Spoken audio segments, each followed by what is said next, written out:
شادی کہیں قریب قریب جملے اگر ڈیفینیشن بتاؤں ذمہ داریوں کا نام ہے. اچھا اگر ذمہ داریوں کا نام ہے تو کیا بچہ یا بچی ذمہ دار ہے؟ اب کوشچن فرسٹ آف آل آج کا پہلا سوال, شادی کے وہ قابل نہیں ہے, اس کو نہیں کرنی چاہیے جو ذمہ دار نہیں ہے.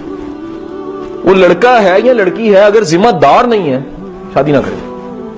اگر آپ سے کوئی یہ سوال کبھی کرے کہ شادی کی مناسب عمر کون سی ہوتی ہے, سر عمر نہیں ہوتی, کچھ ایک کوالٹیز ہیں وہ ہوں تو شادی کر لینی چاہیے. اور اس میں ایک کوالٹی نمبر 1 کیا ہے, بندہ رسپانسبل ہونا چاہیے. اگر لڑکی لڑکا رسپانسبل ہے, اپنی ذمہ داریاں قبول کر سکتا ہے, رسپانسبلٹیز کو انڈرسٹینڈ کر سکتا ہے, رسپانسبلٹیز کو اٹھا سکتا ہے, لے کر چل سکتا ہے, کمیٹڈ ہے, اسے کر لینی چاہیے. لیکن اگر 30-35 کا بھی ہو گیا اور اپنی ذمہ داریوں کا احساس اس میں پیدا نہیں ہوا, لڑکا یا لڑکی, تو پھر یقین کیجیے اس کو شادی نہیں کرنی. زیادتی ہوئے گی. زیادتی کس شکل میں ہوئے گی کہ وہ جو ریلیشن بنے گا وہ ایک خوشحال ریلیشن نہیں ہوئے گا, ہارمنی نہیں پیدا کر سکے گا, ڈیفائن نہیں ہوئے. جب چیزیں کوئی گیم ڈیفائن ہی نہیں ہے اس میں انسرٹنٹی کا پہلو بڑھ جاتا ہے. اگر یہ روڈ پہ ڈیفائن نہیں ہے, آنے والی سڑک ہے جانے والی سڑک ہے, ڈیفائن ہی نہیں ہے, حادثے کی انسرٹنٹی کیا ہو جائے گی, حادثہ جو سا اس کے ہونے کے چانس بڑھ جائیں گے. سو سر یہ جو ہے ریلیشن, اس میں پہلی بات تو یہ ہے کہ کس فریم آف مائنڈ کے ساتھ خود کو بنانا چاہیے, کس ریفرنس تھاٹ کے ساتھ اپنی گرومنگ کرنی چاہیے اور ہونی چاہیے. دونوں چیزیں ہیں نا سر. ایک تو آپ بھی گرومر بنیں گے, یہ باتیں سننے کے بعد قاسم علی شاہ یا میرے پارٹیسپینٹس بھی کل کو اپنے بچوں کی تربیت کریں گے, اور کچھ چیزیں جو ہم اپنی زندگی میں اپلائی کریں گے تاکہ ہماری زندگی میں آمنی ہو. ٹھیک ہے کہ نہیں جی؟ نمبر 1 یاد رکھیے گا کہ آپ کبھی بھی اس ریلیشن کی طرف جانے لگے ہیں تو اس کو ایموشنل سٹینڈنگز پہ نہ کھڑا کریں. It's very difficult. اس کے لیے پھر عمر کا چکر نہیں ہے, اس کے لیے پھر میچورٹی کسی کی بھی ہو سکتی ہے, کسی کی بھی نہیں ہو سکتی. مثلا آپ اس فیصلے کی طرف اگر ایموشنلی آگے بڑھے ہیں تو غلط فیصلہ ہوئے گا, کیونکہ ایموشن دراصل پٹی آنکھوں پہ یہ اتر جاتے ہیں. بندہ غصے کی حالت میں جو فیصلے کر رہا ہوتا ہے وہ نارمل حالت میں نہیں کر رہا ہوتا. ان دی سیم وے بندہ ہائپ ایموشنل اگر کریٹ ہوئی ہو, جو فیصلے کر رہا ہوتا ہے وہ عام حالت میں فیصلے نہیں کر رہا ہوتا. وہ بڑا معروف حضرت علی کرم اللہ وجہ کا جملہ, کبھی فیصلہ خوشی یا غمی کی حالت میں نہ کرو, شدید خوشی یا شدید غم کی حالت میں کبھی فیصلہ نہ کرو. ہمیشہ یاد رکھیے گا اگر ایموشنل ہائپ کریٹ ہوئی ہے نا, جسے کہتے ہیں پیک آف لو, شادی کا فیصلہ بڑا سوچ سمجھ کے کیجیے گا, کیونکہ جو چیز شادی کروا رہی ہے وہ ایموشنز ہیں, اور ایموشنز پہ اعتبار نہیں کرنا چاہیے, یہ ریلائبل نہیں ہے. اچھا 2+2 = 4, it's from emotion, it's from logic. From logic. After 10 years, I will say 2+2 = 4. Why 4? Because it's logic. یہ 10 سال بعد بھی لاجک رہنا ہے, لیکن ایموشن کہتا ہے 2+2 = 400.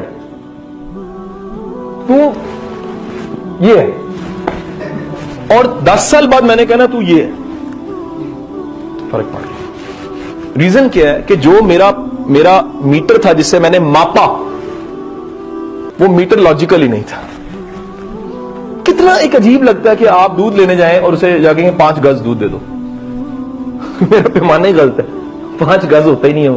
یا میں کپڑے کی دکان پہ کہوں یار 2 لیٹر کپڑا چاہیے مجھے, میرا ٹول غلط ہو گیا.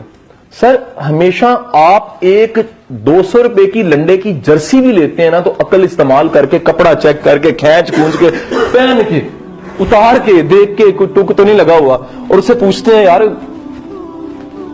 کی وجہ لگ رہی ہو, کہنا باؤ جی اللہ دی کشزادے لگ رہے تھے. اور وہ جناب وہ بندہ جو ہے وہ 200 روپے خرچنے, 200 روپے کی ڈیل پہ پوری عقل لگا دیتا ہے, اور اس میں بھی سوچتا رہتا کہ یار ایک پیس ہو لگ جانا نا کوئی چنگا, یہ نہیں سی لینا. یہ ایتھے نہ ٹیٹو جا بنیا ہوتا تو پھر یقین کرو ہے دنیا نے کہنا سی یار پریزیڈنٹ ہی لگ رہے ہیں. حضور والا 200 کی ڈیل میں عقل پوری اور زندگی کی ڈیل میں پورے ایموشنز, لاجک زیرو. سے بڑی حماقت کیا ہو سکتی ہے؟ That's why مجھے کوئی آ کے سر میری محبت ہے میں شادی کرنے جا رہا ہوں, میں کہتا ہوں میرا بیٹا 1 سال ویٹ کر لے, اے محبت نو کیری کر کے سال تے لنگا. 1 سال بعد وہ محبت کی شکل بدل جاتی ہے, وہ کنورٹ ہوتی ہے ضد میں. اچھا جب یہ یوتھ باتیں سنتی مائنڈ کٹ جاتے ہیں. سر مبتلا جو ہوتا ہے نا اس کو بڑا غصہ چیچی آتی ہے, وہ کہتا ہے بھائی میں تو اس پروسیس کا حصہ نہیں ہوں نا سر, میں اس میں انوالو نہیں ہوں, میں تو باہر کھڑے ہو کے مجھے تو پتا ہے نا کہ ہو کیا رہا ہے. آپ ابزرور ہیں, آپ کہتے ہیں گاڑی لگی, حضور آپ کی بریکیں نہیں ٹھیک, وہ کہہ رہا ہے آپ کو کیا پتا, آپ سر آبزرور ہیں, آپ کو پراپر پتا ہے کہ کس طرح کیا ہو رہا ہے. وہ جو ہے وہ انوالو ہے, پروسیس میں ہے. تو بسا اوقات پروسیس انپورٹنٹ, لاجک پہ آنے لگا سر, پروسیس اندھا کر دیتا ہے آبزرویشن سے. میرا آپریشن ہو رہا ہے تو میں اس کی تفصیل نہیں, میں آئی کروں گا بس, میری آئی بیان کرے گی تکلیف کتنی ہوئی ہے مجھے, میں اس کی وضاحت کروں کہ کس طرح چیرا لگا اور کیسے کس خوبصورتی سے خون بہ رہا تھا اور کیسے اس نے ٹانکے لگانے شروع کیے, تو میں اش کر اٹھا. نہیں پاسبل. آپریشن میں بندہ بول نہیں سکتا, اس کا بیان گم ہو جاتا ہے, بیان پہ ٹرسٹ نہیں کیا جا سکتا. وہاں آبزرور کی آنکھ دیکھتی ہے اس کو. In the same way sir emotion میں ٹریپ انسان کا بیان ایموشنل ہوتا ہے, کبھی بھی لاجیکل نہیں ہوتا.